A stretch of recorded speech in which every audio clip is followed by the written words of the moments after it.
দিন শেষে আমি বড়ই একা। আমি ছাড়া আর আমার কেউ নেই। আমার কথা শোনার কেউ নেই, আমার কষ্ট বোঝার কেউ নেই। আমার মন খারাপ কারো হৃদয় স্পর্শ করতে পারে না। আমার চুপ থাকা কাউকেই ভাবায় না। আমার দূরে সরে যাওয়াতে কারো কিচ্ছু যায় আসে না। আমার হারিয়ে যাওয়া কাউকে কাঁদায় না। দিন শেষে আমি আমারই। না আমি কারো আপন, না কেউ আমার আপন হতে চায়। মাঝে মধ্যে মনে হয় প্রিয় মানুষগুলোকে আর একটু কম গুরুত্ব দিলে হয়তো থেকে যেত, কারণ অবহেলায় নাকি মানুষের গুরুত্ব বাড়ে। আজকে যার কাছে নিজের মনের কথা বলতে না পারায় অস্থির লাগে, একদিন সব দারুণ দুঃসংবাদেও তার কথা আর মনে পড়বে না। এমনকি দুঃখে কাতরালেও তার চৌকাট মারাতে আর ইচ্ছা করবে না।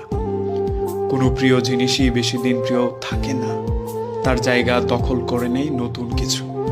তিক্ত হলেও এটাই সত্য যে আজকে যাকে প্রিয় মানুষ বলে আপনি চিল্লাচ্ছেন, একটা সময় পর গিয়ে তার প্রতি